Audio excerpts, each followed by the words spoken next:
Saigon and Chud's diversity triggered by woke cartoons. Wait, Sargon of Akkad still produces content? I didn't know that. Sargon of Akkad still does stuff? Well, he was retired or something. Oh yeah. Gee. Really? Okay, we're gonna watch that then. Famous Sargon of Akkad. He's still around. How can that be? Didn't he get humiliated by Vosh in a debate? Maybe I should debate Sargon of Akkad. Press yes if you'd like me to debate Sargon of Akkad. Would that be something that you'd be interested in seeing? A big show off. No, showdown, not show off. Showdown between me and Sargon of Akkad. A match for the ages. I'm gonna...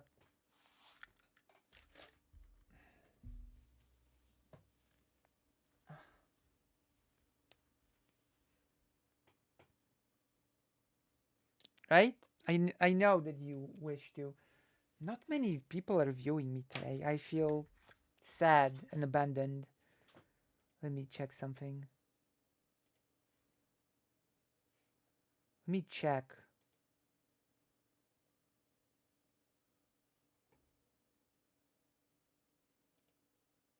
$19.86. Not you. Oh God. Not you either.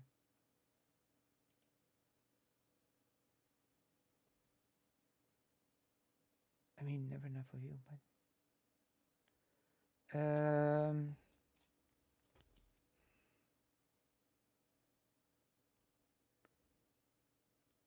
is anybody streaming? No, actually. I've just been abandoned by my own fan base. If you made a long video breaking down the reasons why Putin is a submissive for his harem of boy toys, I'm sure it will get viewership. You think so? I might just do it and see if your theory is correct or no. I will do it. It will really give me tons of views. As a submissive, I am probably good at analyzing submissives. So, you know. I think it takes one to know one. As an absolutely submissive person, I think it would be a worthy challenge for me the submissive to analyze another submissive.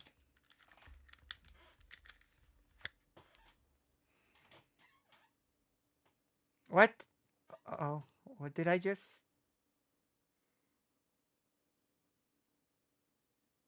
Forget what I said.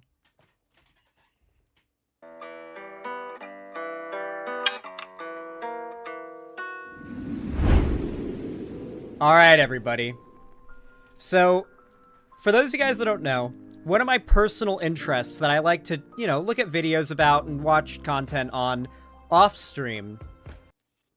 We really need to know your personal interests, Xanderhal. Is medieval weaponry and knight stuff. I like... Wait, moving again? Is Xanderhal moving again? Where is Xanderhal moving now? I would watch Lucy versus Sargon. I see the appeal of what? You see the appeal of what?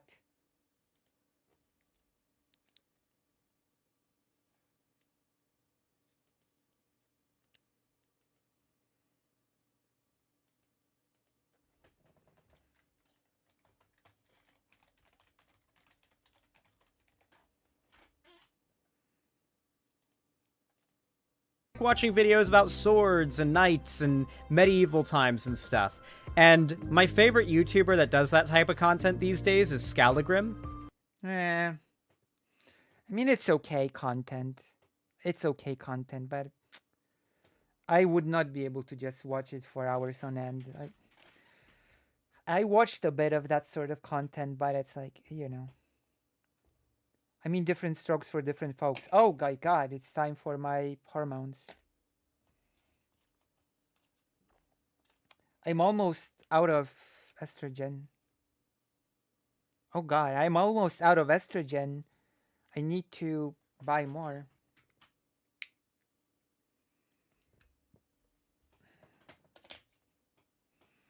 I'm collecting. I'm collecting the estrogen packages.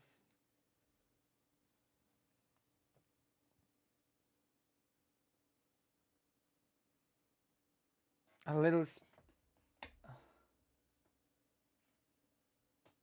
spoon? What do you mean?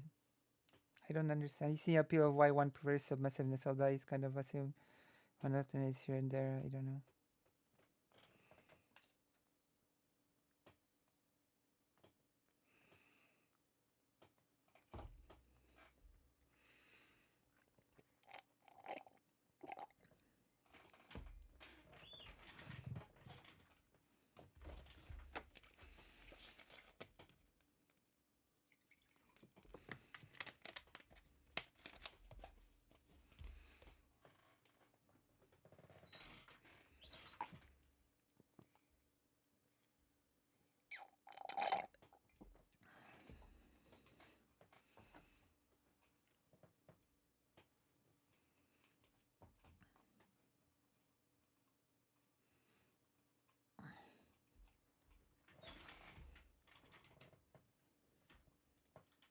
Pretty base dude, pretty cool dude. But the biggest YouTuber in that entire community is a guy named Shadiversity, who also happens to be a massive chud, just a massive conservative, massive anti-woke right-winger dude. He goes on a lot of the anti-woke podcasts to bitch about, like, how media is getting woke and it's pandering to, like, brown people and minorities and stuff, and he gets really upset about it and impassioned in his rants as well. And I was sent this just the other day and thought it'd be fantastic to go over, because apparently Shadiversity went onto Sargon of Akkad's new podcast, The Lotus Eaters, to quote-unquote complain about woke cartoons.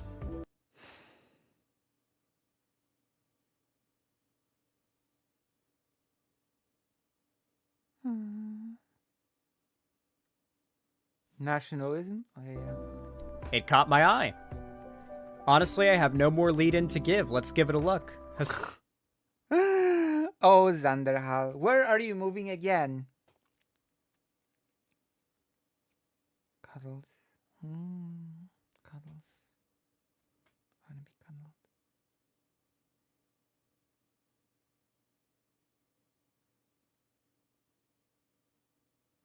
Lucy versus Sargon would be a massive Lucy W0 diff. Who's moving into our hearts? Not Hassan. I don't know why I keep thinking... Oh! I asked where he's moving. He's moving out. I get it. I get it.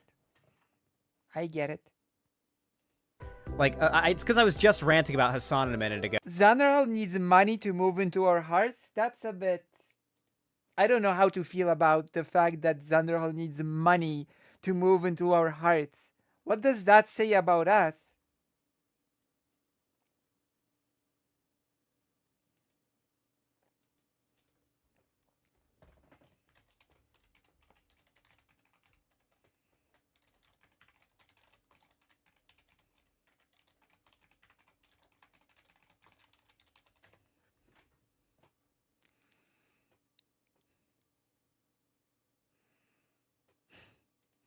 Go. This like area of chud content, that original sphere of anti-SJW skeptic YouTubers from Sargon's era of popularity, 2014 Gamergate era, have really fallen off as of late. So I'm really... Ass Eaters podcast. He wants to buy us flowers and chocolate with our own money? He wants to buy us flowers and chocolate using our money that we give him. That's a bit... Ouch, adversity has fallen. I mean, it's in the name. So I'm really excited to see what's the state of their content these days, right? Like the last thing I saw from Sargon was his awful food takes. What was his awful food? What? What was Sargon of Akkad's food take? Does anybody know?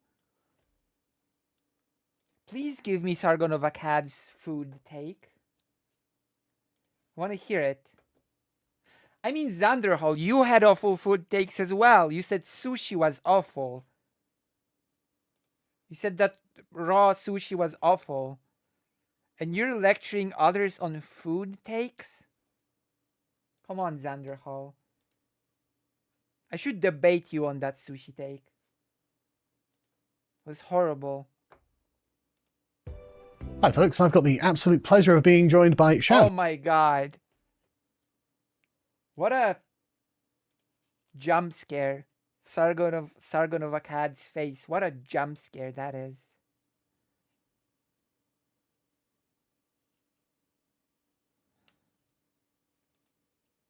From the YouTube channel Shadiversity. Oh my god, if you he's don't wearing know him, Gambison. go look him up because he does great work. He talks about castles and medieval war.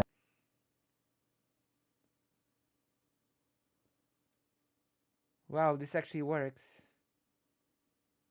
Broke a sword trying this video game barrel.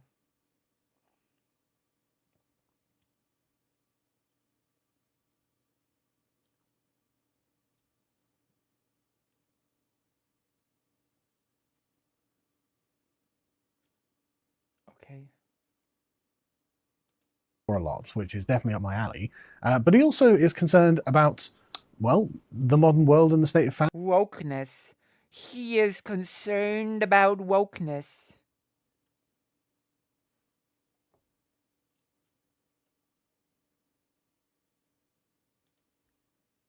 Woke. You're woke, Sargon of Akkad. Ugh. families, which is something we're going to talk about because you're a very successful father yourself, aren't you? Thank you, father of 5. That's amazing. I'm at 4. Yeah. So my wife's like, yeah, that's enough. We're not having any more. And to be honest with you, I'm fine with that. Fucking Raiders, That was dude. kind of our intent. But interestingly enough, my wife and I going What did Xanderhal say? into I'm fine with that. Fucking Raiders, dude. that was kind of our intent. Breeders. Oh, breeders. But interestingly enough, my wife and I going into parenting, we actually were like, we wanted as many as we could manage. Like we would have been happy 12 and more, right? Jesus Christ. That is so wild. Like we genuinely love kids more than I can yeah. really express. But we also understood that we have to take it one at a time, see what we can manage, and we could see that. Okay, I think we. I mean, how would you not go one at a time? I mean, you could adopt, but I don't know. It just feels a bit strange. Have hit our limit at 5, even though there is that side of us that, gosh, we would love more. But Yeah. five is brilliant. My wife, every single day, she says something like, I'd like another baby. And it's like, okay, we have a current baby at the moment. She's 6 months old. And, we've got more than enough to handle. 4 is enough. So Remember, guys, if you ever feel like you've got no potential love life, remember these guys are like married and have several children. Like, What the hell, Xanderhal?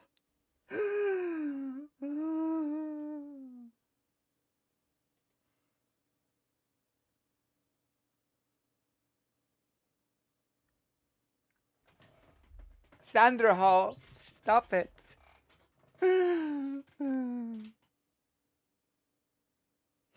True. like I promise you, women's standards are in hell, okay? Like the existence of straight women is an anomaly, all right? Women's standards are literally in hell. I'm sorry. no more for us, thank God. But you mind if I jump on something that you Yeah. My mentioned? standards are okay. Thank you very much. I believe my standards are okay. My standards are in place and are pretty darn high. Got good standards, damn it. Leave me alone. So yeah, I started doing YouTube swords and everything, castles, history, knighthood, all that stuff. Always been deeply, deeply interested in cultural events, as well as the way the culture manifests. More so probably the way the culture manifests in terms of media, because that had such a astounding impact on me growing up. The heroes that I was engrossed in, the stories, the mythology, and it literally made me a better person. I grew up as a kid wanting to be a superhero, and that was an intent. That was an active quest of mine as a kid. Okay, and we're already getting Quest of mine. Oof, how cringy is that? It was my quest. Quest for glory. Yes, he's a straight woman, right? Oh, that's true. I wouldn't call myself exactly a straight woman. Standards for men?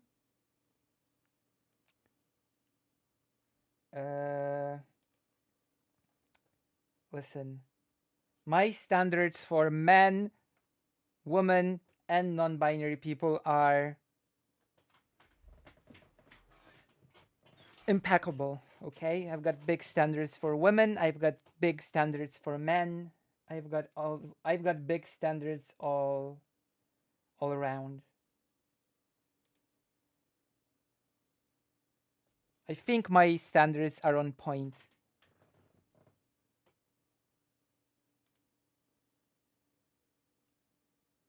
Okay. Conversation with other friends, like, how can we get superpowers? Let's really discuss this. And I went through like the list, like. I don't think gamma radiation. No, yeah, I don't want to risk getting bitten by a spider, and I don't think it's not. What the fuck is this guy talking about? What the hell? I'm glad I don't prefer men. Men are like the main cause of mayhem and death in women's lives.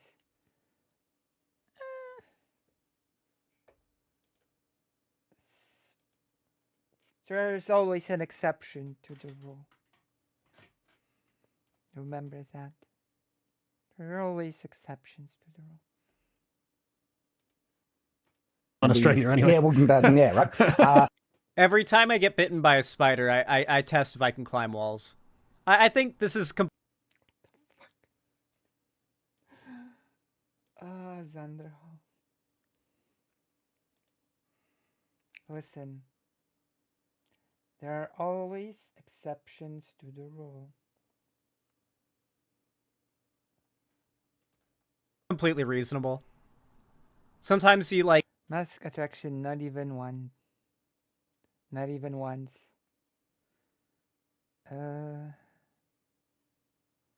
Leave havoc in their wake. Oh,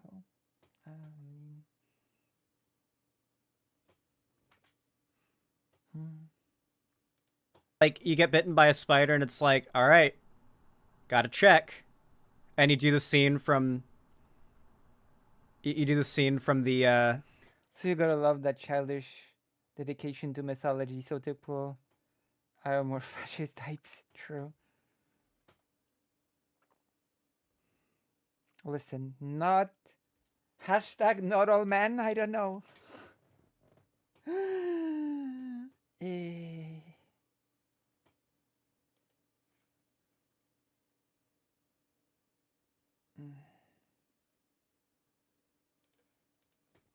the Tobey Maguire Spider-Man movie where he like climbs up the brick wall and nothing happens. You're like, next time.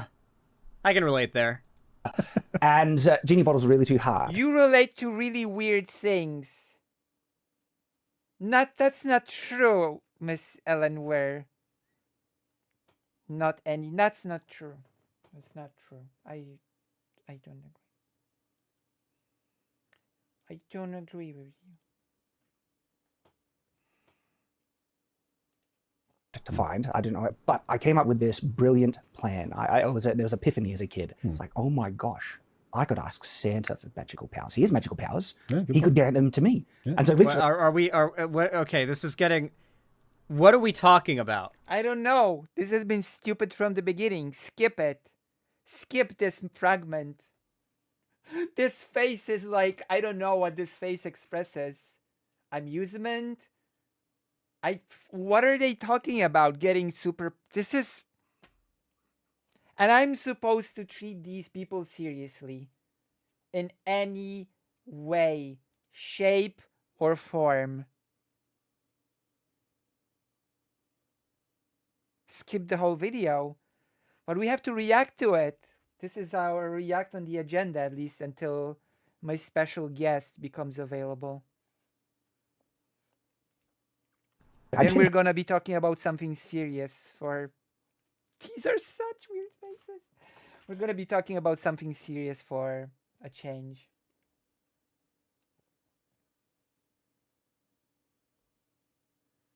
Hey kid, listen. At least through this video, by some strange quirk of fate, you are learning Lucy's opinion on boys. So I guess you've got this little boon. This little nugget of wisdom. Who's the special guest? What we always talk about something serious, true. You can keep us sane, thank you. And I actually asked Santa Claus for magical powers, and I eventually got a note back from Santa one Christmas stating that he couldn't give them to me yet, but he'll give them to me in the future. And I was like, yes! Thanks, I like your opinion on boys. Nice, thank you. But it was because of the impact of what I was engrossed in. And there Special guest is Shakespeare, if we get them to hop on. was some great. Can you imagine what his reaction was to... Spoiler alert. Finding out Santa Claus isn't real. Dude. Could you imagine what his reaction was as a kid to finding that out? And then realizing he's not going to get superpowers one day? What the f***, Xan? Don't say that. I'm sorry. Have I spoiled it? I hope none of you guys are parents watching with kids in the room, because you guys are... Why would parents watch with children in the room? Xanderhal.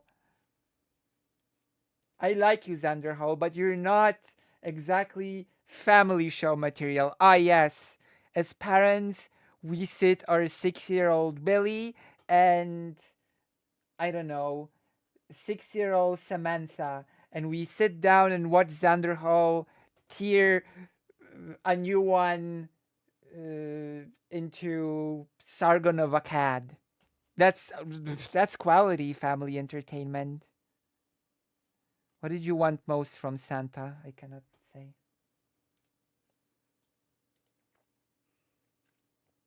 It's a secret.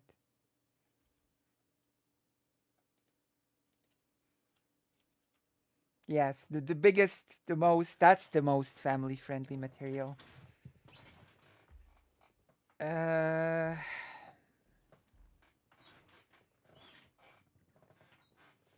Watching Xanderhal criticize Sargon of Akkad, I would watch that with my children. For sure. Listen, if that happened, then listen to any kids watching right now, alright? Know that your parents told you Santa exists and pretended to be Santa buying you presents because they love you and wanted you to have fun. And you got a ton of presents. And the world got to be magical through your childhood. You'll appreciate it. You'll appreciate it one day. Imagine having a magical childhood. Could not be me.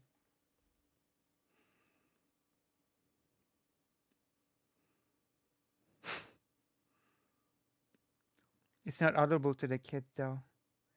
Dear Santa, grill me. What? Dear Santa, grill what?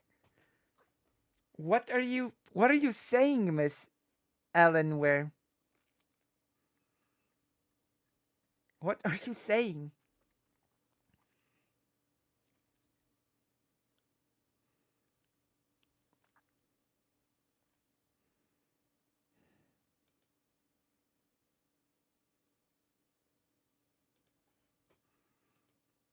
My 10-year-old just figured it out on his own finally, blew his mind. I found out when I was 10 too, and my grandma told me.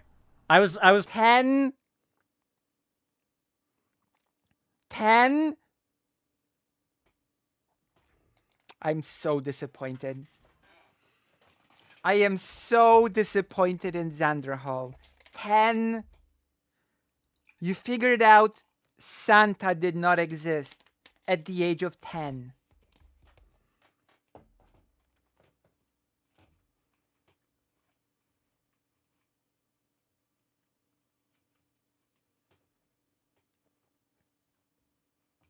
I don't know what to say to that. I don't know what to say to that revelation. My family still gives each other gifts for birthdays or Christmas, and my lists have gotten weirder for sure. It's pretty suspect for about like 4 years. Like, I'm pretty sure Santa's not real, but I'm just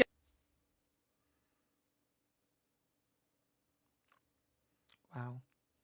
gonna not question it because I like getting the presents. And then one day when I was You don't need to believe in Santa to get presents. Exchanging gifts for Christmas is just a thing. What?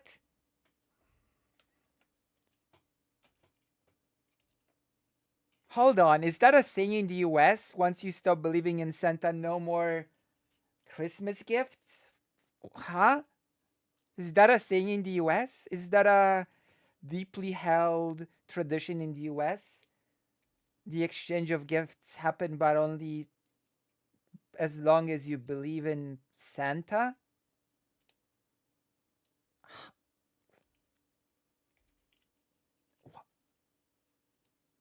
Huh? That is so bizarre.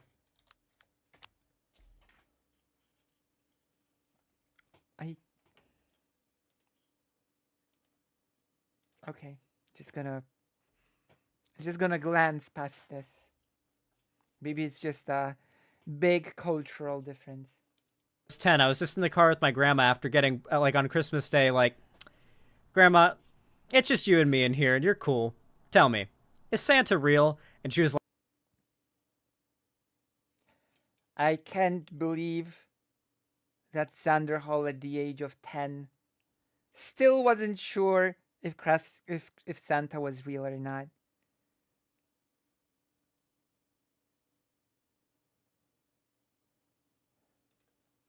no, and I was like, son of a bitch. Yeah, my grandma was my best friend. Like, unironically, she was my best friend. Just cartoons and role models that I really identified with. Superman was a big one, Spider-Man, and of course Robin Hood, and all those things. And so that's actually what was my goal. I'm not sure if I would describe Robin Hood as a superhero. But that's just me. Goal in life to be a writer, to try and make stories that could have these same kind of positive things. And my quest was to be an author before a YouTuber. Right. YouTubing I started as well, I wanted to correct misinformation. It was just a hobby, something I enjoyed, but also potentially build a fan base to launch my writing career. But it certainly became Okay, let's... Finally skipping, are we? Finally decided to skip some of that boring filler stretch. Graphic novel now, and Been thinking in the past few years just about Like almost exclusively young kids do the egg dying, eating chocolate. I mean, in Poland usually, I'm not sure if it's just exclusive to kids in Poland. the media that I consumed when I was Okay. young. And I went back and watched So this is where they're going to complain about the cartoons of nowadays, I suppose. Dude, modern day Finally, we get to cartoons. Animation, that's up my speed. I'm gonna be able to give my technical analysis. cartoons are better than ever. Like, kids media, there's obviously, like, the unironic drivel, like what Daily Wire's putting out, that's just meant to, like, keep kids glued to the TV with flash animation. But then you've got stuff that, like, really started to come to its own in the 2010s, and that's all ages animation, where it's appropriate for, like, older kids and, like, young teens for sure, but it's definitely got themes that can be appreciated by any audience. Adventure Time was, like, the biggest to do this, and, like, one of the first to do this more. I think actually Avatar: The Last Airbender would have been the first, but Like, I mean, you meet people in their 30s and 40s who are like, Avatar: The Last Airbender, that shit goes hard. And people who are kids that like it, right? I remember having very fleeting memories of watching a couple Then episodes. again, I look at animation a little bit differently. I don't care if an animation is for adults or for just kids, as long as I can judge the animation for the animation. So I guess for me, it's gonna be a bit different. I just don't care if the themes will appeal to adults, because I can just enjoy the animation. As a kid, but I haven't seen it old enough to know anything about it other than he control elements and he ride on big fluffy flying creature and the Fire Nation attacked. That happened. He did. That's true. Yeah, Teen Titans 2 did that. Yeah. But I think it really Also, his entire people were genocided. That's a thing that also happened in Avatar: The Last Airbender. You know, all the people that were like the protagonists were just killed. really started to come to its own with Adventure Time. That was the That was a bit of an adult theme, I would say. point where you like, if you went into a college like dorm in 2011, you would just see Adventure Time shit everywhere. Everywhere. That is an annoying way to censor swearing. If you're gonna do that, then just don't swear. Your content would just flow better if you just wouldn't swear instead of doing this every time you swear. Everyone would be watching Adventure Time and getting stoned or like tripping balls on acid. Just saying. Adventure Time had its like adult audience of stoners and the surprisingly much smaller audience of kids that watched it who were My goodness. Adventure Time, the show for stoners. I'm learning so much right now. arguably the target audience because of course it could be appreciated by such a wide audience. And that's something that I don't think most older cartoons offer. Like if you go back and watch like cartoons from this guy's era, I'm sure there's some enjoyment you would be able to derive from them as an adult, but you're going to enjoy them a lot more if it's what you grew up on, because a lot of it's nostalgia. Modern day Depends. It really depends on which animations you're talking about. It just depends. I don't know. It really depends.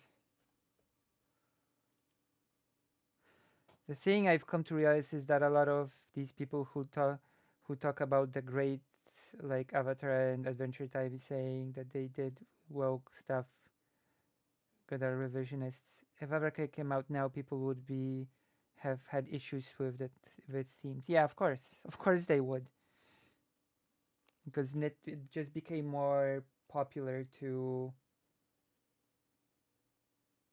attack progressive themes. But that's it. Animation in the realm of like Steven Universe, Adventure Time, regular show. Infinity Train I've heard is really good. Owl House I've heard is really good. Like these are shows that are actually I've like seen one episode of the Owl House, and was during a lesson. Like serialized to an extent. Or sorry, not serialized. They have an episodic format to an extent. They like try to tell a broader story while also doing character development, teaching like lessons that Wait. literally anyone story while also format to an extent. They like try to tell a broader story while also doing character. How do you tell a broader story without doing character development? That's not what episodic form storytelling is. That's not what that is, Xanderhal. That's not what that is. People hated Miles Morales. A lot of them just became because he was black, but now everyone loves him more than Peter Parker. Wait. Okay, maybe I'm just wild. Maybe something's wrong with me, but I was under the impression that Miles Morales was extremely popular from the get-go. As I understood it. I was there when the character was introduced. And I was under the impression that Miles Morales was like super popular from the beginning. That was my impression of the character when the character got introduced.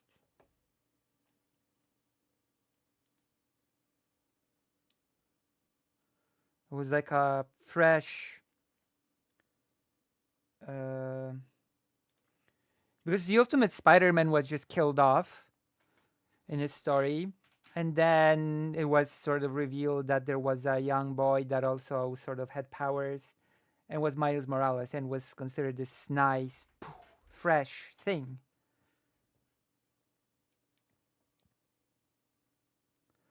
So all the usual chats like coloring, and it's Aganam and Hero talking about how woke Marvel was getting. Really? Wait, that really was a thing? Wow, I didn't know. I thought it would. I thought the characters was. I thought the character was a big success from the beginning. Interesting. I'm not sure I was tuned in to these sort of things when the character was introduced. I considered it a big success. My goodness. I know I considered the character to be a big success, but it makes people will still not shut the fuck up about the casting choice of Little Mermaid. I'm gonna have to censor this swear word or I'll not get monetized in my not monetized channel.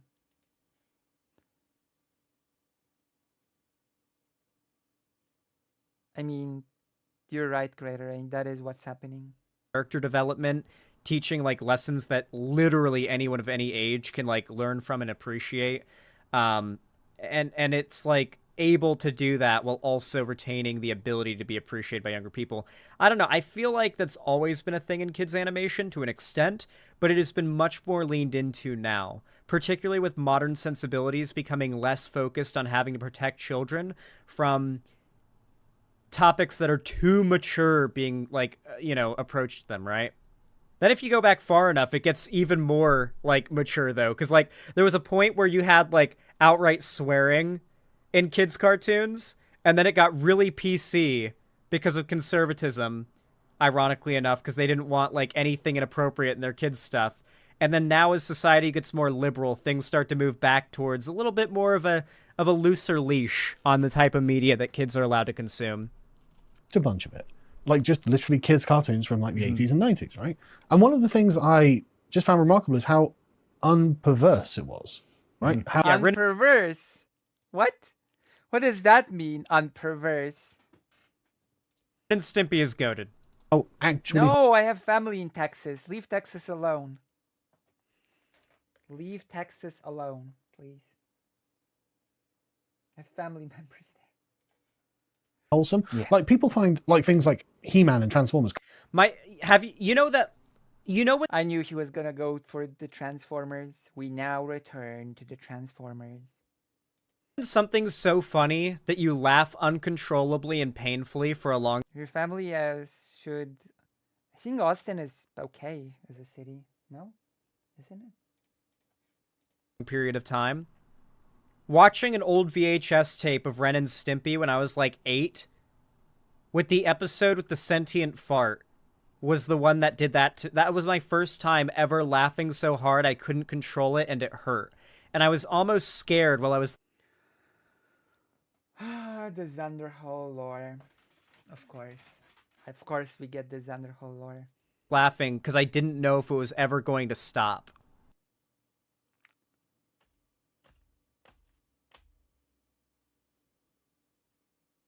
First the Santa Claus thing, and now this.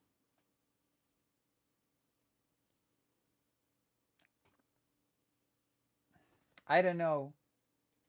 Xanderhal is starting to lose his street cred with me, and he was angry at me when we played World of Warcraft together.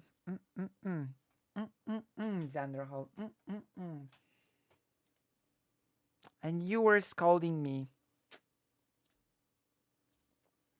Oh, Xanderhal. I didn't know if the laughing would ever stop because I'd never laughed so hard in my life. Oh boy. Ren and Stimpy is goated. Invader Zim as well. Invader Zim is very fucking goated. Comical. If you're gonna do this weird thing, just don't swear. I swear. To God. Just don't swear. If you're gonna have to do this annoying sound every single time. Now, but actually, if you go back and watch them, they're good messages. Really good. The heroes always do Really good. Really good. the right thing. Yes, and He-Man often ended with a positive Yes. As opposed to nowadays, when the characters always do the wrong thing.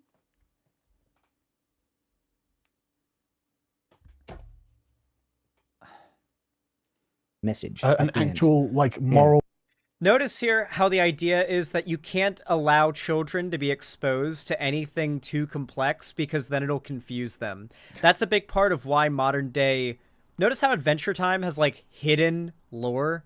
Like, you have to actually theory craft a little bit to understand what's happening in Adventure Time. They expect, an audience of teenagers and kids to look at backgrounds and use context clues to figure out character backstory and world lore in Adventure Time. Very little of it is just outright spoon. The characters always used to do the right thing. Fed to you. They didn't outright admit the show takes place in a post-nuclear war torn world 1,000 years later until season 3. That's when they first outright explicitly say it. But the hints are all there since the first episode. Yeah, I don't know. I think that the idea that kids can handle complex messaging, for example, Finn is the main protagonist and the hero of Adventure Time. He is the embodiment, the human personification of good. Fundamentally, he is the human personification of the concept of good. The left tech chat. Conservatives. Gender theory is too complicated. Also conservatives. Do these quadratic equations. True. You're right. Welcome to the stream, the left. Tech chat. Are you my tech chat for today? Are you my technician for tonight? Good. He is a true hero. And yet, he is not a Mary Sue who always does the right thing. He is flawed.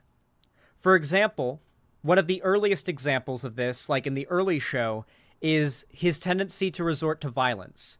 He's a traditional, old school hero, right? He's like Link, right? He sees a bad guy, he beats them up or kills them and saves the innocent people.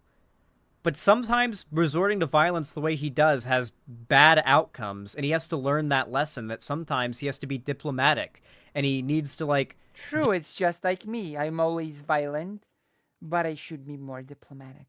Isn't that right, gigglers? Is Lucy Haza too violent? Should Lucy be more diplomatic? Write in the chat if you think I should be more diplomatic overall instead of being so violent. Ow, ow, ow, ow, ow.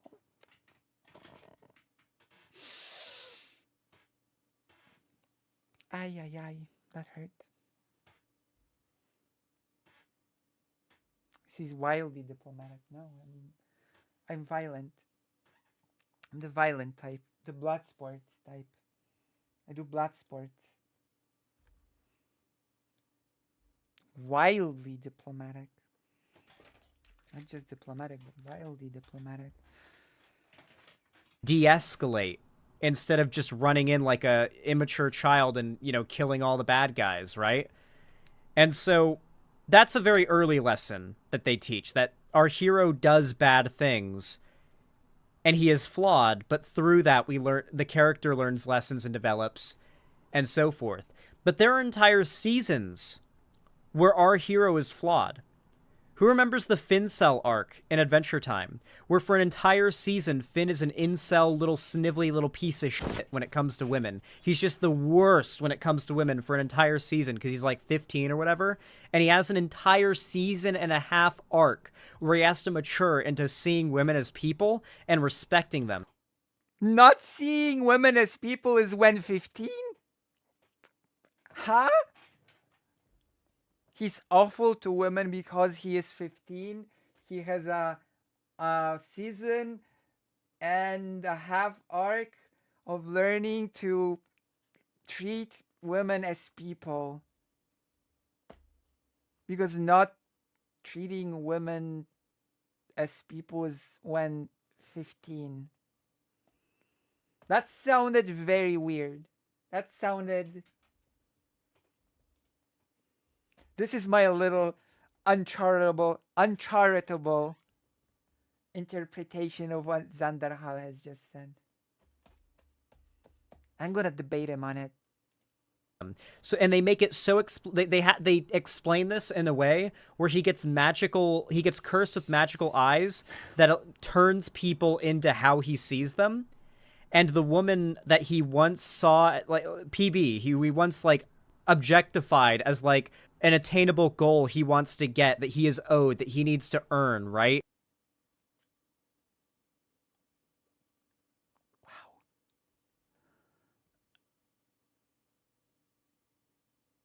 Oh my god. That he is entitled to. We see that he now sees her as like a bro. A lot of people interpret it as that as like Finn being gay, but it's very obvious if you look at the implication. Finn is matured into seeing her as a friend, as like effectively as anybody else, as just one of the guys, as just a bro, as a friend, someone that he can platonically be friends with because he's mature. I don't want people to see me as one of the guys. Thank you. Thank you. That would not be my ideal. No. I don't want to be seen as just one of the guys. Thank you.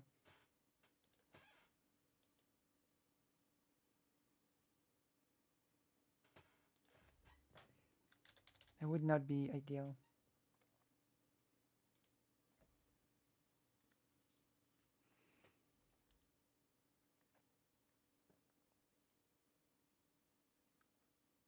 Because, listen, am I not a person unless I'm seen as one of the guys?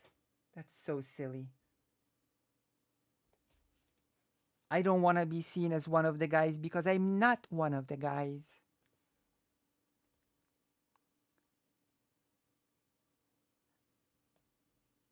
No chest bump. Chest bump? You want to do a chest bump with me? You're a pervert. Chest bump. Matured to that point. And for I can't believe you. entire seasons, Finn is fundamentally flawed in this way, and the show is all about him, by the end of it, becoming relatively like an ideal hero. But even by the end, even after the end, we see in Fiona and Cake, he's got plenty of problems still.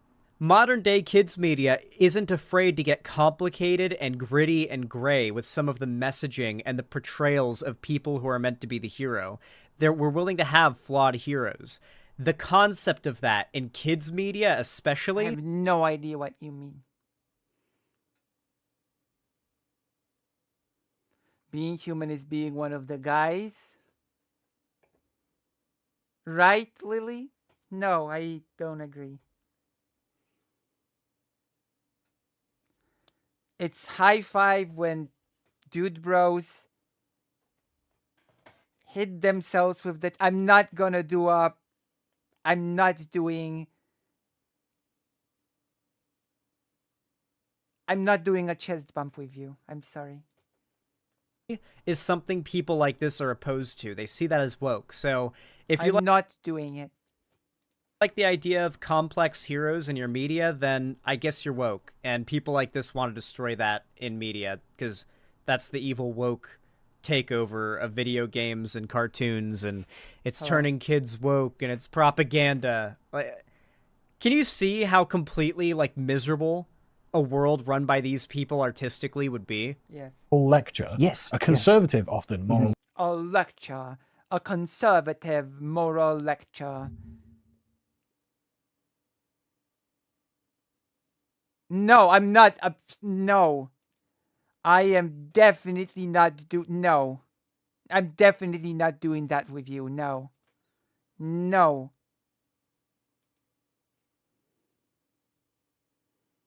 You're a pervert, you know that? I can't believe it.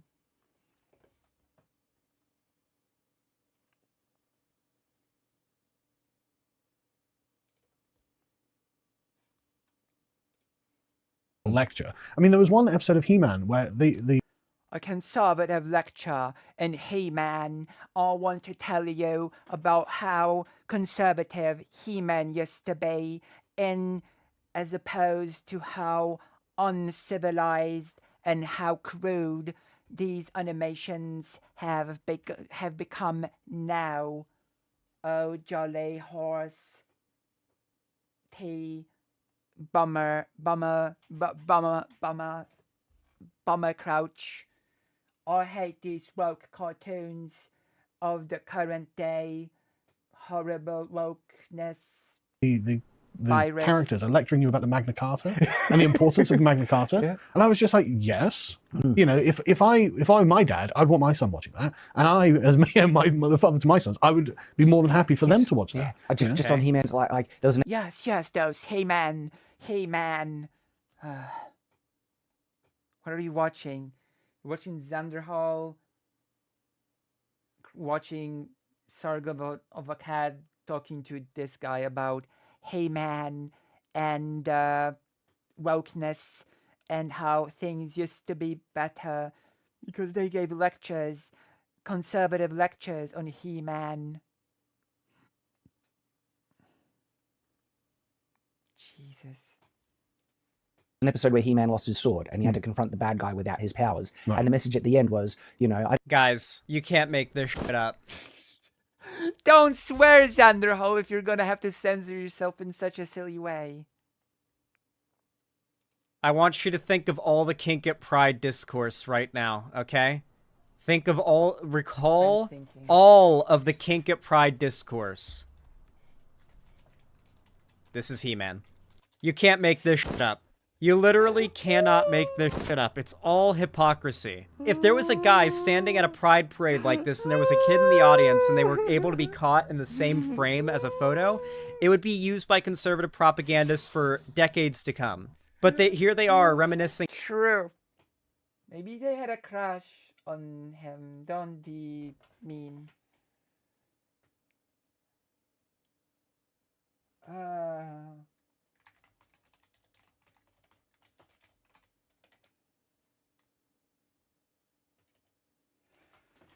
My goodness. King at Pride. There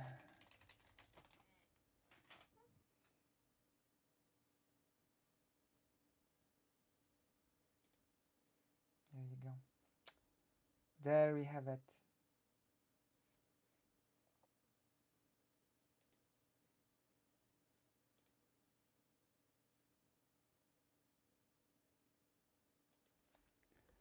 I can see BRB. About how this is what they want their children to see as far as cartoons go. There's no problem with this, by the way. I'm not saying it's bad. I'm saying they're hypocrites, and it's hilarious how obvious it is. Yes.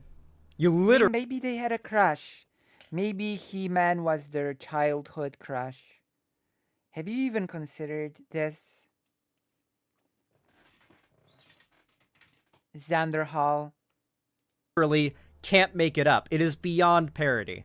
I didn't have my sword, but I used my brain this time. And there Yeah. are other kind of things that you can develop. And there are layers to that message that can resonate and be really positive. And and He-Man is hilariously goofy. Sure, sure. But as a kid, I ate that up. He-Man was a But it's sincere. Yes. That's the difference, because I watch the cartoons that my kids have to watch now. Are you actually going to try and argue that old, like, 80s cartoons are less sincere than modern cartoons? Sincerity is what you call wokeness, dude. When like any modern cartoon is doing sincerity, it's what you guys call woke. True. Modern cartoons, like, one of the things that's so fucking nice about the adult... So basically, for those that don't know, Adventure Time, one of the best kids animated shows ever, or all ages animated shows ever, recently had a reboot of sorts. It's a sequel, actually, a sequel show. It's an HBO Max or Max exclusive called Fiona and Cake. It's rated TV-14, and it's for adults. It's an adult animated show. They swear in it, there's blood and gore, it's great. Damn. But one of the nice things about it is that they don't overdo it. So much adult animated media is incapable of sincerity. Incapable of it. South Park, The Simpsons in the last 2 seasons has actually gotten really good. Unironically, I watched a video essay Okay. recently that was like, The Simpsons is good again. And I was like, no shot. Watched it, gave it a listen, heard it out. I was like, okay. Watched like a half dozen episodes from the 2 newest seasons on Disney Plus. Mind blown at how good they are. And they are not good because they're retreading old shit. It's nothing like old school Simpsons, but it's, I would argue, as good as old school Simpsons, but it's completely different. They're doing new shit, but it's still good. Like, it's quality. I mean, you do need to do new stuff. Like, it's also wait. Like they're doing new shit, but it's You swore just now, and you didn't censor it. I don't get it. Why censor swearing at all? If you just, I don't get it. Yeah, I think Southern is the right age for He-Man crush as a kid. He-Man. Your childhood hero, He-Man. I'm gonna get you, He-Man. Unpause.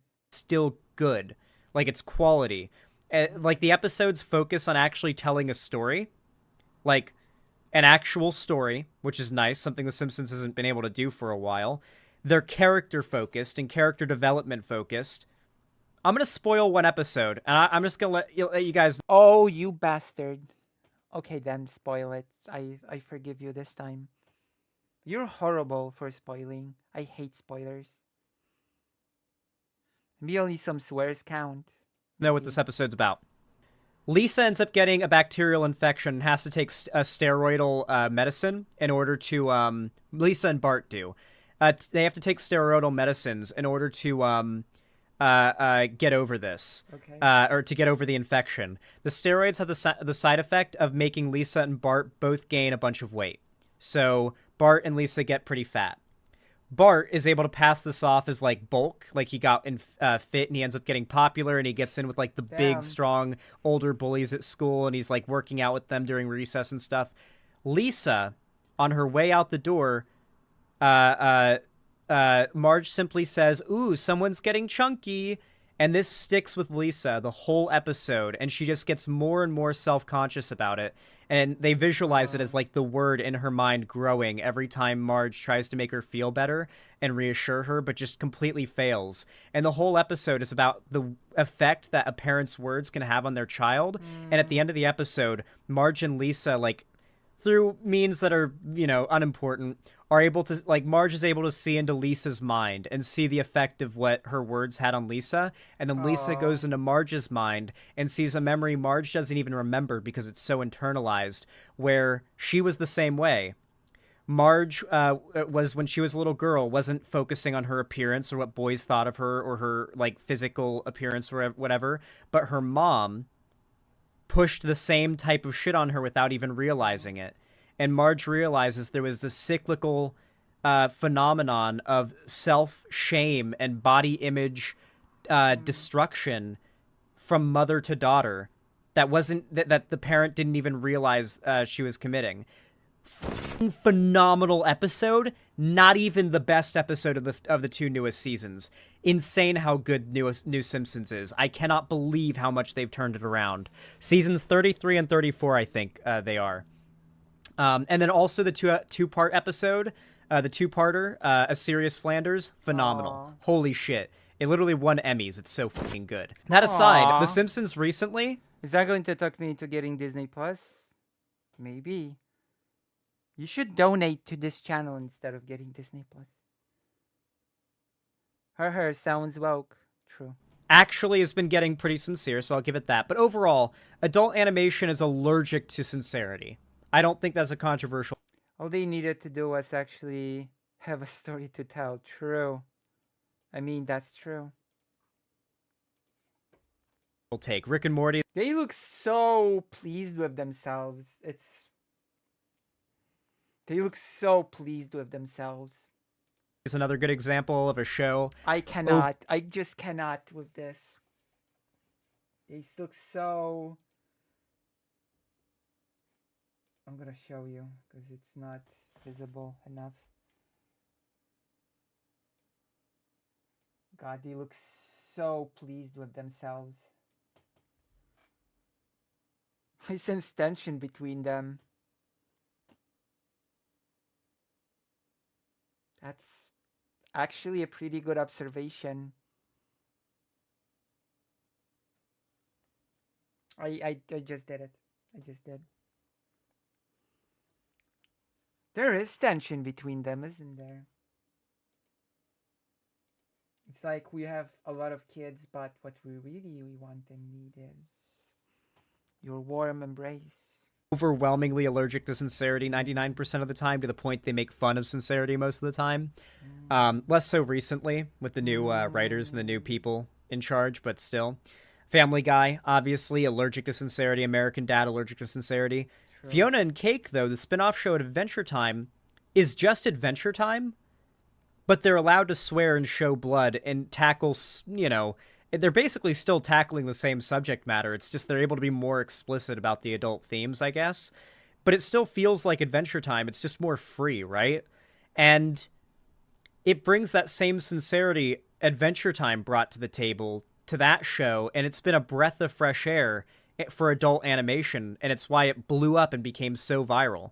So many people got into Adventure Time because of Fiona and Cake, including my own mom, who I tried to get into Adventure Time my entire childhood, and now she's a fan because of Fiona and Cake.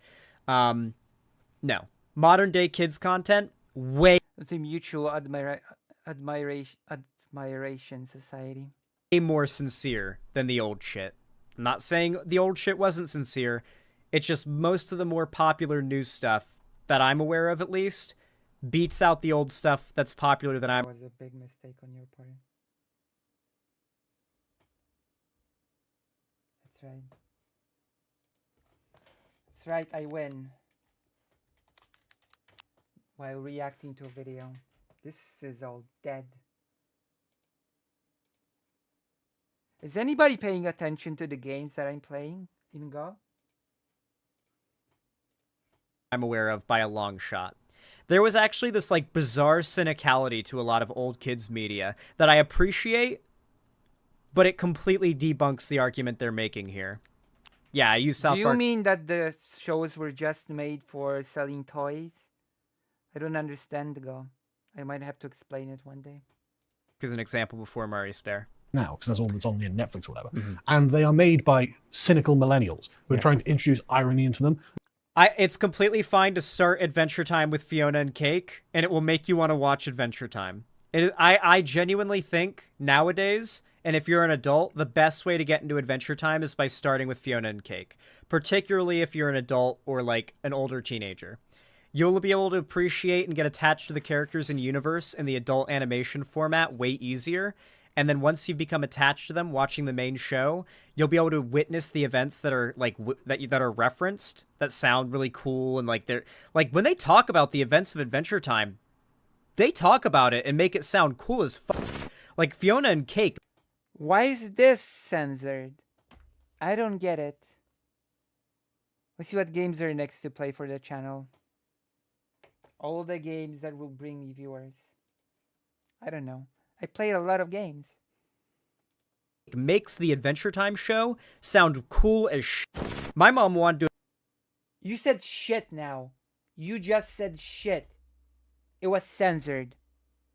There was 100% an uncensored shit in this video. Your censoring is inconsistent. If you're gonna leave out shits that are uncensored, why censor them at all?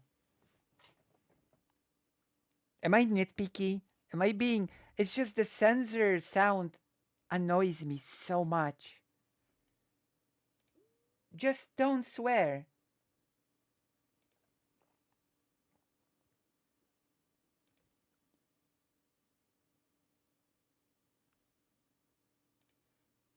It's true. To immediately what do you want to recommend? Recommend anyway. Start watching the main show in between releases of Fiona and Cake episodes between the weeks. Like, it makes you want to watch the main show. So yeah, totally. Start with Fiona and Cake.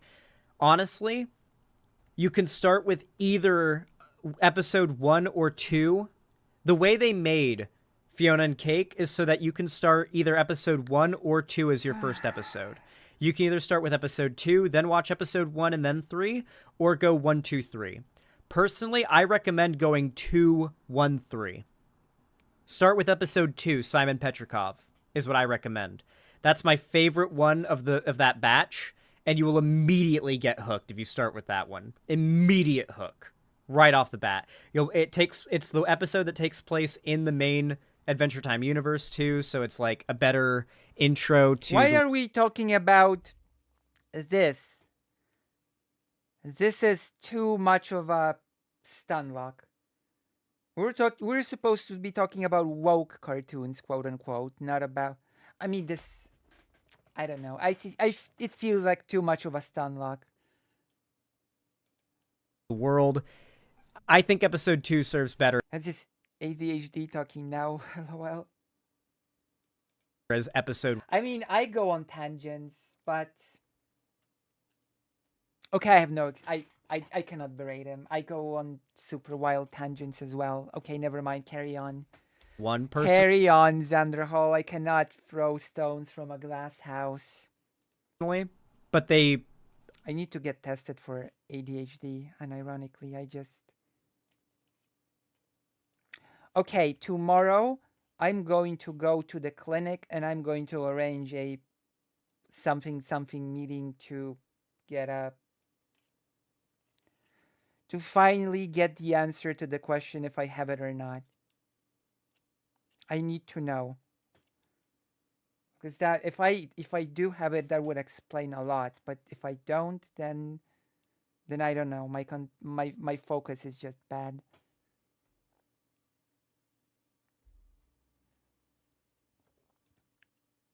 They exist parallel to each other, and their endings exist at the same time.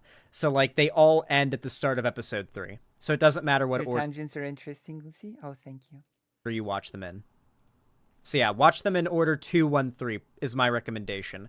Cannot recommend Fiona and Cake enough. Literally my #1 show of the last, 5 years. Maybe 10. Maybe 20. It's like, no, look, an 8-year-old is not ironic. They don't understand irony. And actually, it's probably perverse to try and make them ironic. This is not good for them. What? Actually, a diet of sincerity is what is genuinely good for them. What are you saying, Sargon of Akkad? What are you trying to say? What? Oh, okay. Xanderhal is just as lost as me. That's good. That means that I'm not. I don't know. Are these conservative pundits unironically arguing that irony is bad for kids when right-wing comedy relies entirely on pretending to be ironic? Look how hypocritical this all is. In reference to, conservatives have completely different values when talking about adults than when talking about kids, funnily enough, right? Because they believe in freedom and whatnot for the adults who fall under the categories of identity they like. They don't really believe in freedom when it comes to trans people, so I would disagree on that front. But when it comes to kids are supposed to be property that have to be groomed into becoming adults that I will consider this game. will agree with them when they grow up. Kids love irony too. Kids can understand. Are they trying to argue that kids shouldn't be able to develop the ability to understand irony at a young? I'm not the best judge of what good children's media is because I've definitely read things when I was a very small child that should have been far, far away from me. Let me just say that. Age, they're not stupid. I mean, they are, but they're not that stupid. You should be reinforcing sincere and decent I messaging. should have been kept way away from a lot of the things that I've read as a child. Rather than making gross jokes that are aimed at adults and things like that. It's just not appropriate at all. Is he talking about hidden references in Disney or Pixar movies? Is he unironically getting mad about shit like Well, Velma's an adult show. Is he unironically getting mad about shit like sex jokes that are hidden in Shrek? I rewatched Shrek recently, and the amount of like adult jokes in that aren't even like sexual, like inappropriate jokes. They're just jokes that require adult life experience to get. Otherwise, they're just gibberish to you, and you just hear adult words when you're a kid. I rewatched Shrek, the first one, recently. I have no idea at all what ages are okay for what content. There's definitely certain quote unquote content that children should be kept away from. I can tell you that 100%. Oh my god, is it like comedic genius when you watch it as an adult? The amount of adult humor in there. And a lot of, there's a fair amount of inappropriate adult humor like hidden in there. Kids don't get it, of course. But most of the adult humor is just like not even spicy. It's just you got to be an adult and have the experience that adults tend to have to get it. They aren't talking about anything. They just made up examples in their head. I'm sure that is the case. Really despise it, actually. I've really, I mean, on a visceral level, I actually despise some of the things I catch my son watching. But they're just totally normal kids' cartoons for this era. I just can't take it, man. Yeah, I hope and they give the people making the examples. cartoons, they're aware that it does have influence. Oh, yeah. That's why they do it. They're totally aware. Well, they've said that they Yeah. admit they've just been bold-faced. Well, there's a big difference between some like the overwhelmingly progressive medium that is art, having people who push messages like accept people as like for who they are as a person, don't like discriminate against them because of their race or because they're gay or because they're trans or whatever. That's very different from what these people are about to describe, which is going to be something about like putting leftist propaganda. I saw some WhatsApp when I was little. Like my favorite store in the middle was Spencer because the back was lots of black lights, those circular lights, lava lamps. But to get there, you had to walk past all the dildos were merged in plastic several limbs. The things that I read they make the dildos you have to pass pretty tame, I think. Woke propaganda in the media. Kids media has always pushed what's supposed to be positive messages for kids to learn from. Actually, if I were to be very cynical, I would say that we're talking about content inappropriate for children. If I were to be very cynical, I would say that the cartoons in the 80s did not push good messaging at all. It pushed children to buy more toys because all the cartoons in the 80s were just commercials for toys. The stories were made for the toys to be sold and bought by the children.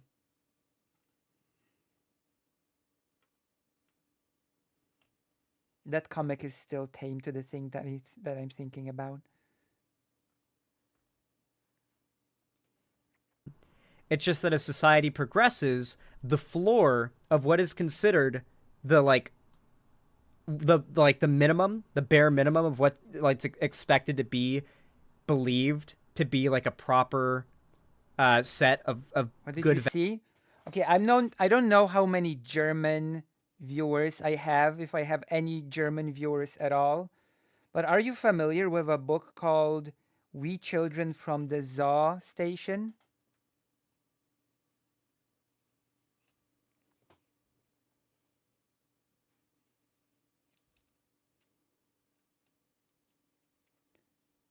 How many of you are familiar with the We Children from the Zoo Station book?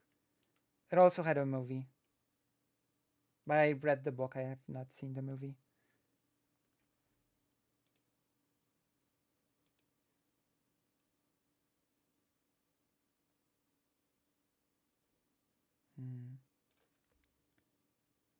Zoo. We Children from the Zoo train station.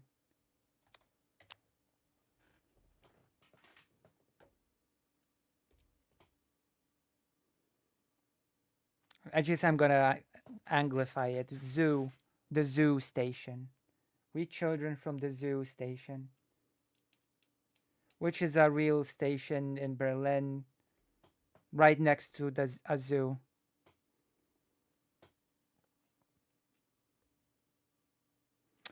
So it's like this. It's a biography. It's a narrativized biography, sort of a girl that was raised in the 70s, had an abusive father, mother that was always busy, and she fell into drugs and then child prostitution to get the money for the drugs. And the protagonist, is a real person that really went through all this stuff.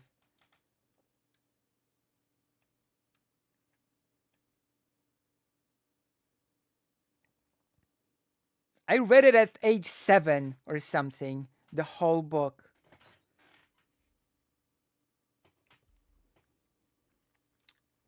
Values rises as society itself gets more progressive and we move further to the left and the Overton window moves further to the left. So that's why back in the 80s, you wouldn't see like a pro-gay or pro-trans cartoon, but nowadays you will, because overwhelmingly society's become pro-gay and pro-trans. And just admitted it. Yeah. You know, Because they're promoting social There's messages. nothing wrong with that. And okay, well, let's talk about social messages, because So I guess I approach certain themes from a very specific perspective, I would say. actually, like, if you go back and look, just look at any example. Like, there's no Captain Planet. He-Man, which was gay as She-Ra, feminist. What other examples of 80s cartoons can I think of? 80s kids cartoons that are pretty fucking woke. Sailor Moon. Transform. Sailor Moon was I don't know. Transformers. Yeah. Sailor Moon was censored in the US. The lesbian relationship was made into cousins. Let's just I mean, yeah, you got me there. Yeah, Rocco's Modern Life. Yeah, you're right. Rocco's Modern Life. That's a little bit. That's like late 90s, early 2000s. SpongeBob's too modern. We're talking 80s. I mean, Sailor Moon had sort of trans characters in the last season / series. Stars. It had sailor scouts from outer space that were boys, but when they transformed, they turned into girls. So they were boys outside of their uniforms, and they were girls when they transformed.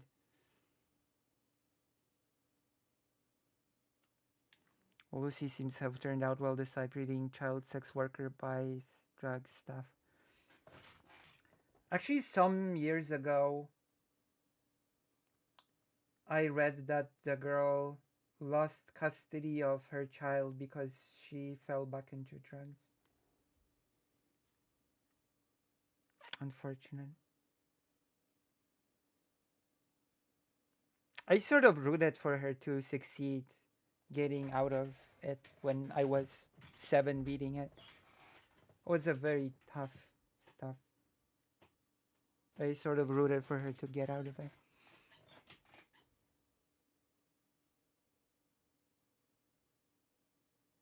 Don't give the 7-year-olds we children from the zoo station. 80s here. Come on, you heard my examples. Sailor Moon was 90s, but it's in that. Yeah. Thundercats, yep. Furry Sailor Moon was super censored in the US and was totally Americanized, so couldn't get away with that today. Power Rangers, which, yeah. Any Sonic cartoon from the 80s. Star Trek, yep. Oh my god, could you imagine if the concept of Star Trek became a thing today? Could you fucking imagine the idea of the space hippie shit that is Star Trek? If that became a thing today and the nerd sphere was like introduced to that for the first time today. Sonic did not exist in the 80s? Okay, well, listen. Reality didn't exist before I was born, all right? I have no memory of it unless it isn't real. When were you born, Xanderhal? Question of who the hero and the villain is in the story, right? In every single one, in like Thundercats, Transformers, He-Man. Holy shit, he's upset with the idea of media for kids being complicated enough that there's a question about who's the villain and who's the hero. Even Transformers tried to sort of subvert the who's the villain. Even Transformers did this. They're just mad that kids media is getting like more interesting and complex. Oh my god. You know, G.I. Joe, whatever it is, right? All the men take responsibility. Right? They are the ones taking responsibility. They are. All the men are taking responsibility. I'm not sure how you would apply that to the Transformers necessarily. Just They're literally mad that modern day cartoons don't push conservative values.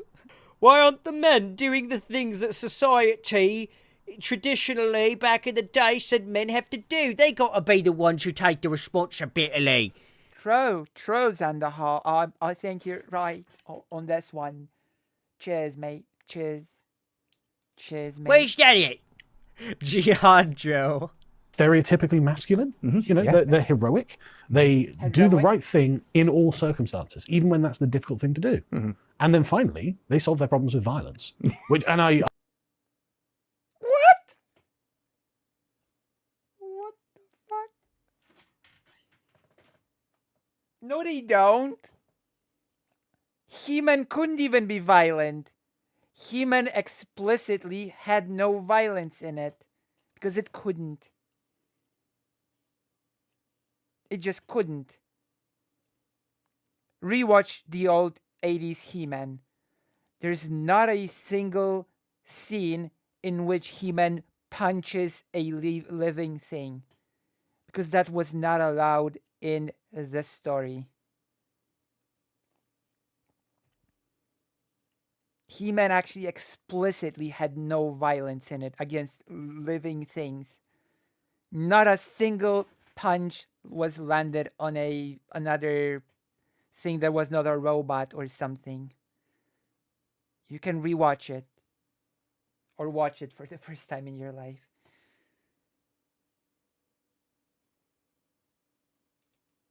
it's not a popular thing. Kill a fly. It's not a popular. That is such a weird thing to say, Sargon of Akkad. That is such a weird thing to say. You're so weird, Sargon of Akkad. Popular thing, but I think that I love winter in this state because it means that the bugs want to get in, and I have to be on like. Also, that's not even true. The problems were not always solved by violence, so that's not even true. Doom guy mode 24/7 searching for creatures that have gotten into my open windows. really is the core of what being a man is.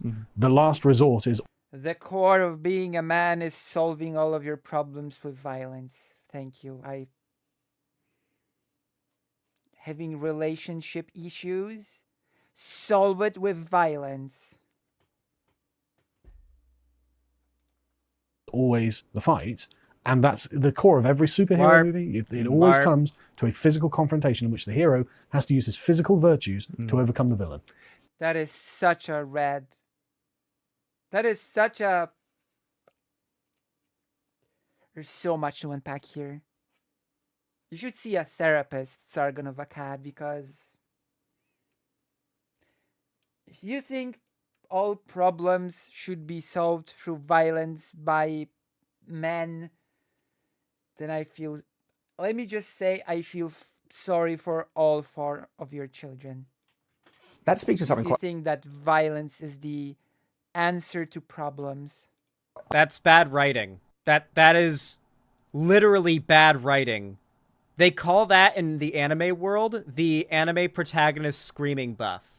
When badly written animes simply make it so that like the protagonist just has to scream and try harder and they'll unlock some latent power that allows them to overcome the adversity they couldn't before. And there's no character development.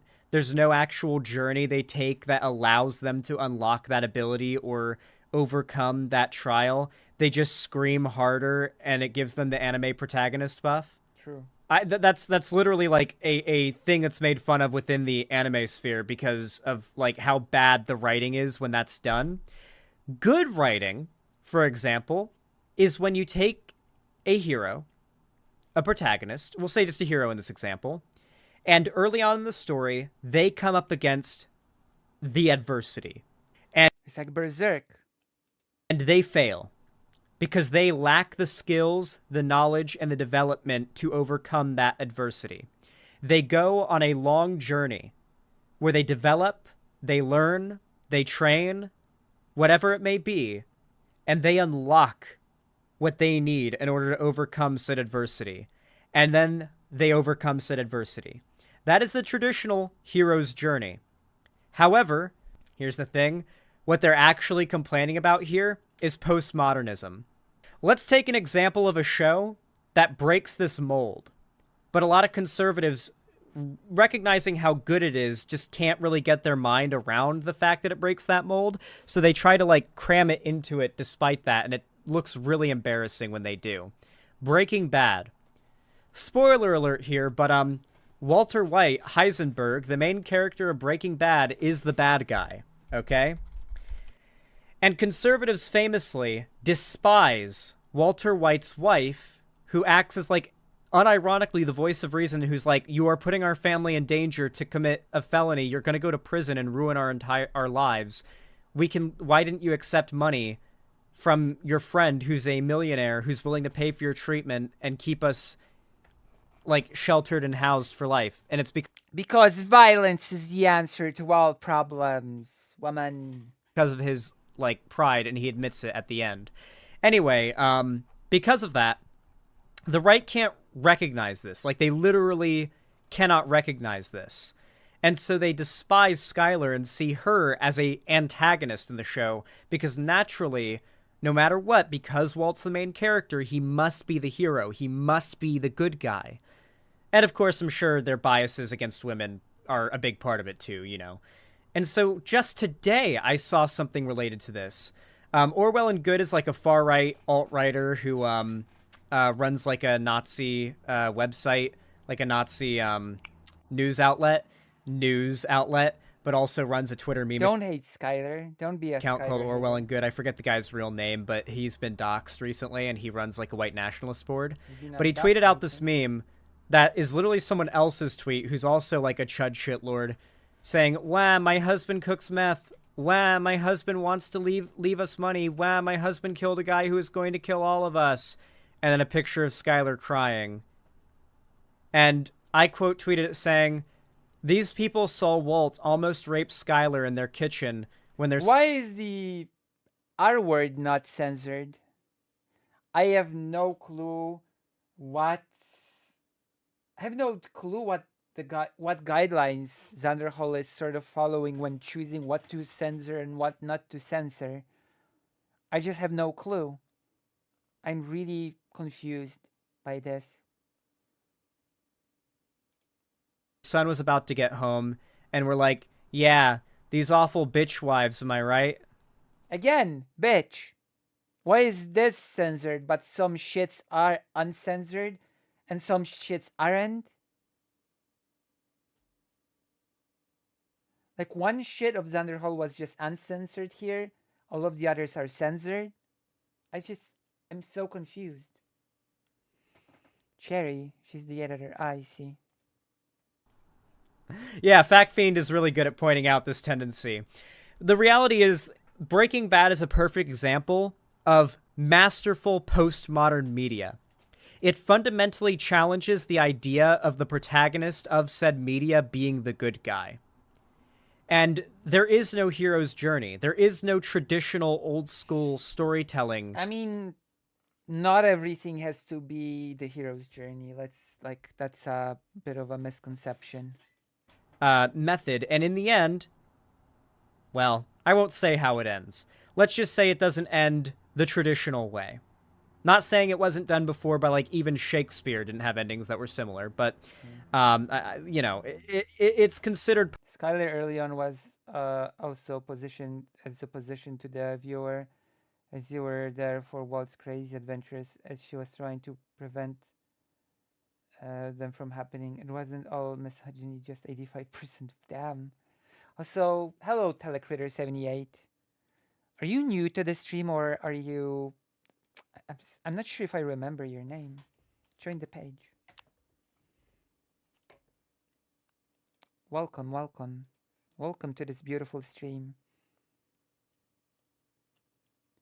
Boo YouTube and advertisers and so on and so forth. True. You should donate or subscribe. Postmodernist media. You should help me to make this dream come true. Something that conservatives such as Sargon and Shadiversity rail against, and is literally what they're railing against right now. The idea of media evolving past... Usually catch the VOD. Thank you for catching this stream. What they consider to be like the traditional way of doing things. Which episode was that? I remember him almost killing her, but rape, what?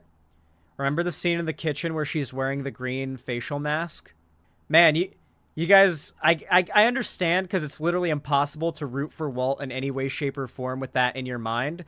But yeah, there was a whole scene where Walt, like, bent her over in the kitchen and she's yelling stop, and he's unbuckling his pants, and he's, like, about to rape her, and, like, eventually it gets, like, she's fighting back enough that he stops. That is how the bad guy Walt is. And people saw that and were like, oh, Skylar, she's awful for being cringy, singing Happy Birthday in that one scene and cheating on him. Damn. And they always love to use the example of, well, she stole his money and gave it to Ted. The money she stole from Walt wasn't given to Ted. It was given to Ted and immediately forced by muscle to be given by Ted to the IRS to pay his, like, unpaid taxes because he had been doing tax fraud that would then lead back to her and Walt and get Walt in trouble. When Skylar gave Ted the money, it was to save Walt from getting caught because those eyes on them would have inevitably led to them getting caught. She saved their asses by doing that. And yet they still use that as an example of her f***ing him over and being the villain. That is how incapable of media... How is Skylar a villain of the series in any way? That's... I don't know. ...analysis and media Maybe we watched a different series. literacy conservatives are. You need to understand, if these people, like, were in charge of what media was allowed to exist and be popular, we would be in hell. I think deeper in the subconscious. I think people understand this on a subconscious level because it plays out in so many levels where if there's any conflict and when every other option to resolve the conflict fails, the last resort that it always falls to is violence. Like if it's a conflict that must be. It's the final arbitration. Exactly. That's the final arbitration. What the dorks. What dorks. Again, relationship trouble. Well, I guess the final arbitration is always violence. Your kids are acting up. Well, I guess the final arbitration is violence. Right? No, wrong, actually. Violence is not always the final arbitration.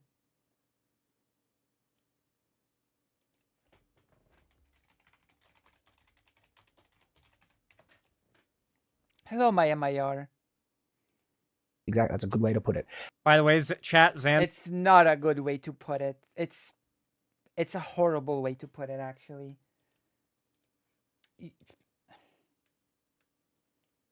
There's not a worse way to put it, even if you tried. It's not even arguing fan theories. This is just true. No, I'm literally quoting, like, I'm literally referencing scenes in the show. Like, I'm not making anything up. Oh, and also, if you want any, like, an idea of how f***ing woke Breaking Bad is, there's a detail in one episode of Breaking Bad that I never noticed. I've never seen pointed out by a soul on the entire internet.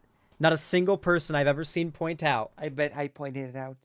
My mom, of all people, noticed it on on her first watch through of Breaking Bad when I had her watch it. Okay. Who remembers the scene where Walt goes to the department store to buy a new hot water heater, finally? Because of the running joke of them having a shit hot water heater, so he buys a new one. Okay. And he talks to the store clerk about the different hot water heaters. Okay. If you pay attention to that scene, you can watch as Walt pays attention to the body movements and poses that the guy is taking. He's like this macho man, kind of handyman, fix-it guy. And Walt actively starts copying him. Like monkey see, monkey do. It was actively, like purposefully, by the actors. He starts copying every motion the guy does because he, like, the putting the hands on the hips, he does it right after the other guy does, and, like, looking at him and does it. Like, he immediately does it. When the guy crosses his arms, Walt, like, immediately, like he's trying to copy him, right?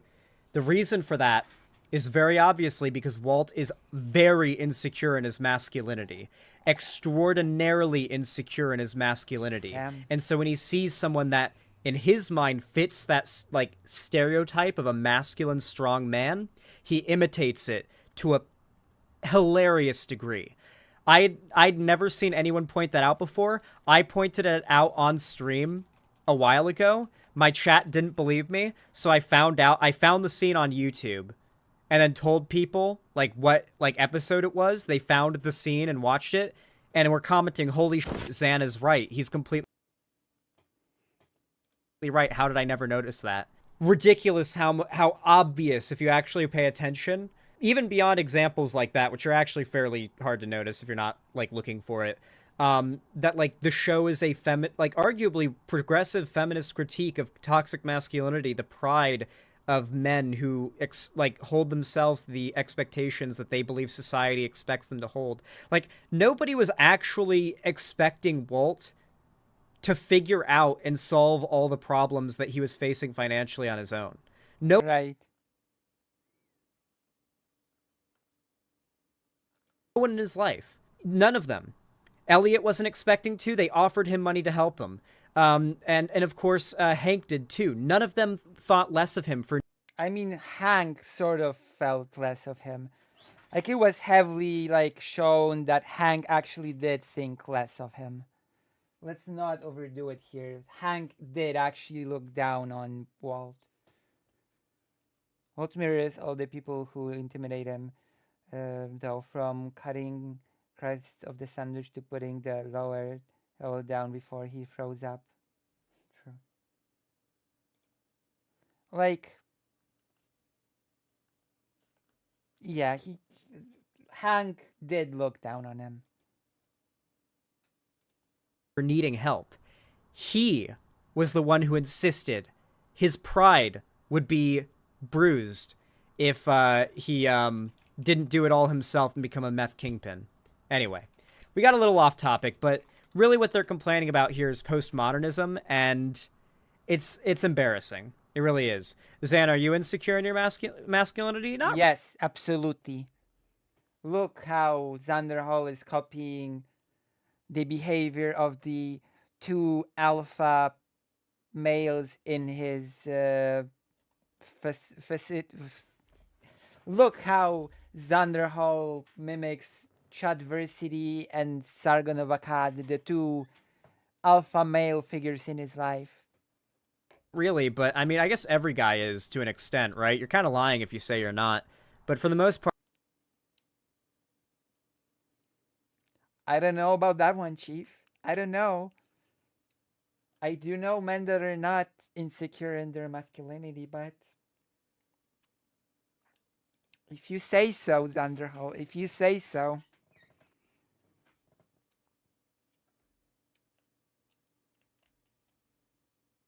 That felt a little bit like a worrying thing to say.